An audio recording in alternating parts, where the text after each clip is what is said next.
Bonjour à toutes et à tous, j'espère que vous allez bien. On continue de rattraper un petit peu le retard que j'ai sur la série Votre fidèle serviteur Spider-Man. Aujourd'hui on s'attaque à l'épisode 7 qui a été vendu comme a priori le meilleur épisode de cette première saison, puisqu'il y en a 3 qui ont été annoncés officiellement du côté de Marvel Studios. Et sans perdre plus de temps, je vous propose déjà d'y aller, on réagit à ce 7ème épisode et ensuite on en reparle.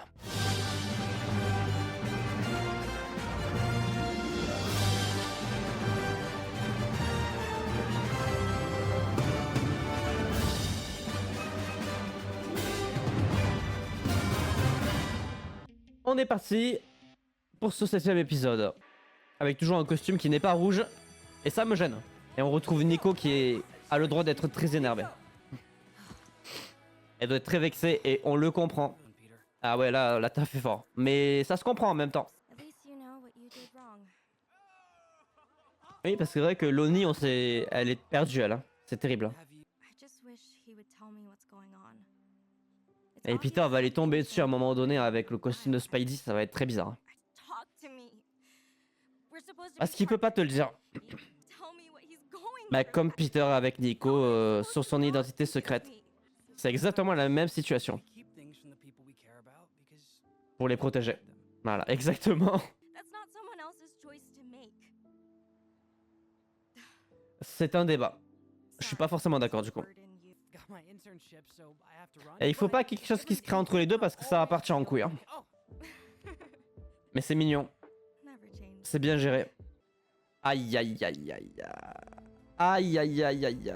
Le frère de Lonnie qui envoie un message à la femme. Aïe aïe aïe.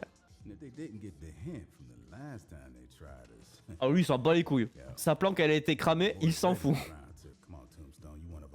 Tombstone, putain, ce pseudo de zinzin.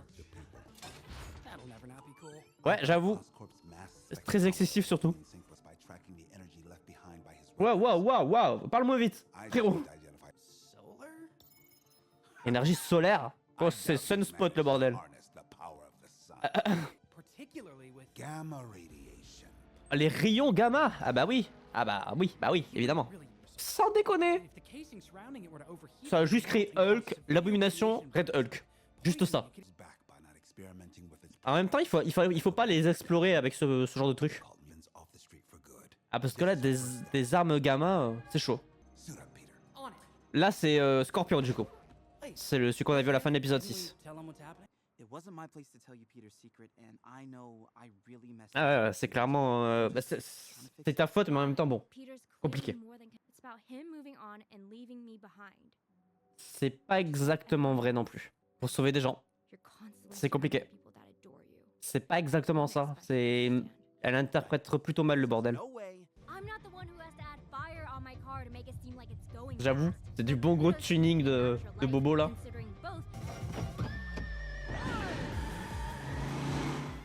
Ça y est, c'est un remake de Fast and Furious.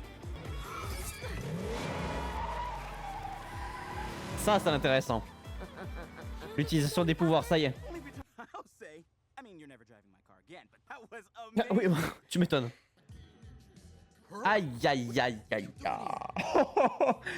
Ah oui, carrément, elle débarque au gang, quoi. On va pas être content, Don. Aïe aïe aïe. On va voir ça. C'est Scorpion. Tu m'étonnes. Oh, let's go. Ok, il a pas le casque. Mais c'est pas mal déjà. C'est vraiment... C'est un début, quoi. C'est une V1. Allez, Spidey, c'est parti. Ah, bah c'est juste... Ouais, ok. Dans ta gueule. Fast and Furious, évidemment. Belle ref. Oh, putain. T'aurais pu l'épargner, ça, là. Oui, il va falloir... un petit peu de temps, quoi. C'est pas exactement ça. C'est pas un problème de confiance. Exactement. C'est pour protéger les gens qu'il aime. Ok. Ça fonctionne. Oui, je peux comprendre. Oh, waouh. Oh shit. Dans sa gueule. Oh, il a plus de toile. Ça craint. Aïe, aïe, aïe, aïe, aïe. Il y a autre chose. Évidemment. C'est pas si facile. What? Ah, mais il se transforme vraiment là. Aïe, aïe, aïe. Il est vraiment en train de transformer tout son corps. Oh, bien. Oh, bien. Oh, là, il a pris cher.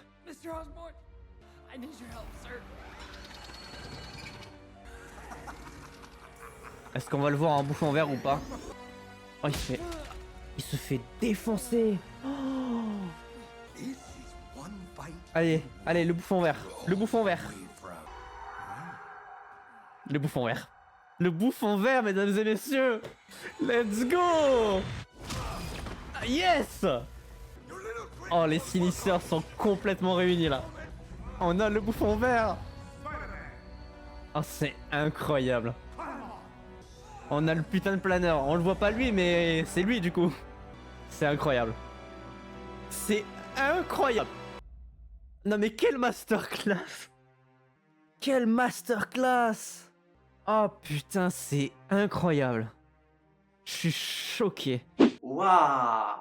Eh non mais je pouvais pas m'attendre à ce que ce programme soit aussi bon. Bon mais déjà oui, ce 7ème épisode a effectivement été vendu comme le meilleur. Je confirme que là, des 7 que j'ai vus, c'est de très très loin le meilleur. C'est fou parce que je suis pas extrêmement fan de l'animation de façon générale. C'est un domaine dans lequel je n'ai pas toujours été le plus affecté. Alors je peux citer plein d'exceptions, de trucs qui ont vraiment réussi à me tirer des larmes ou des sensations particulières, mais la plupart du temps, je vais pas vous mentir que c'est un peu compliqué pour moi de regarder l'animation. Je suis parti avec évidemment, comme toujours, un a priori, surtout sur le style qui est proposé pour cette série sur Spider-Man. Mais le truc c'est que quand tu arrives dans un schéma de production comme celui-ci, à faire un bon scénario avec des bons personnages, des avancées scénaristiques sur les différents personnages secondaires, des enjeux qui sont importants, des relations qui marchent entre différents personnages. Et là, par exemple, on a Spider-Man qui est utilisé pour la première fois par Marvel Studios à 100%.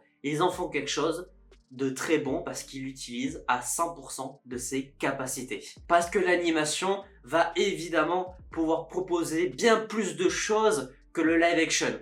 À aucun moment donné, on aurait pu espérer d'avoir les Sinister Six en live action comme c'est proposé ici. On imagine une série en live action avec la même proposition scénaristique que cette série-là, c'est littéralement, quasiment, je veux dire, impossible. L'animation permet d'avoir certaines choses qu'on ne pourrait peut-être pas avoir dans l'immédiat en live action. Et c'est l'une des forces les plus importantes du côté de l'animation. Et là, dans cet épisode, on le ressent parce qu'il y a évidemment tout ce qu'il faut pour faire un truc parfait. J'ai adoré le traitement sur le personnage de Lonnie qui doit cacher à Pearl qu'il est Tombstone. C'est évidemment un débat hyper important dont on n'arrête pas de parler quand on évoque Spider-Man qui doit mener une double vie. C'est un petit peu la même chose pour ce personnage-là qui a préféré cacher à Pearl qu'il était dans un gang pour protéger son frère plutôt que de lui dire. Tout comme Spider-Man a caché à Nico pour la protéger qu'il était Spider-Man. Et toute cette complexité autour du rôle du super-héros, dans cet épisode-là, encore une fois, c'est bien démontré. Ça permet de solidifier plusieurs relations. Déjà, Lonnie avec Pearl, puisqu'elle va vraiment s'inquiéter et s'impliquer à fond dans ces problématiques. Et pareil du côté de Harry et Nico qui vont ensemble essayer de comprendre un petit peu le pourquoi du comment Spider-Man se cache de la plupart des gens qu'il aime pour les protéger. Et ça va évidemment être un facteur hyper important pour la relation entre ces différents personnages pour le futur. Alors le petit cachotier, Norman Osborn était déjà équipé à ce moment-là de son planeur et de son costume. Alors son costume on le voit pas mais on le suppose qu'il a puisqu'il a déjà le planeur. J'aurais pas parié là-dessus jusqu'au moment où Spider-Man s'est fait exploser la gueule. D'ailleurs faut qu'on parle de ça parce que là Spider-Man il a vraiment pris tout dans la gueule et ça montre à quel point il est vraiment au début de ses compétences de super-héros et que comme pour la plupart des Spider-Man, il a ses faiblesses. Elles sont bien ciblées en général par les Sinister Six puisqu'ils sont capables de mettre Spider-Man dans des situations vraiment très compliquées, la plupart du temps au bord de la mort. Et là, il faut dire que si le planeur de Osborn n'était pas intervenu, Spider-Man était mort, littéralement. Ça, c'est trop intéressant parce qu'on en revient quand même à ce super-héros basique de New York. Il a certes des super pouvoirs d'un 6ème science qu'il faut développer, mais il a, comme tout le monde, des faiblesses bien exploitées par ses différents vilains. Mais du coup, on a un premier aperçu du Bouffon Vert. Ça y est, pour moi ça aurait été logique qu'il apparaisse à la fin de la série justement pour teaser une saison 2 en mode finalement c'est lui le grand méchant. Je sais plus trop quoi penser parce que du coup je sais pas dans quel tableau il se place. Est-ce qu'il est vraiment gentil? Est-ce qu'il a une part de méchanceté en lui-même? Est-ce qu'il sera vraiment méchant au final? On sait que le Bouffon Vert agit comme une sorte de deuxième personnalité au sein du cerveau de Norman. Est-ce qu'il a réussi à l'évacuer ou est-ce que à contrario elle a toujours un contrôle sur lui quand il décide de monter sur ce planeur là? Là en tout cas ça a bien servi puisque on le voit aider Spider-Man. Où est-ce que tout ça va aller? J'avoue que du coup j'ai un doute. Mais le truc c'est que là on a vraiment les Sinister Six, je pense avec un potentiel quand même assez développé. Puisque tous les personnages sont pratiquement réunis, mais surtout au-delà du fait d'être présents dans le show, ils ont tous leurs capacités qui sont actées. Je veux dire, le Bouffon Vert a son planeur,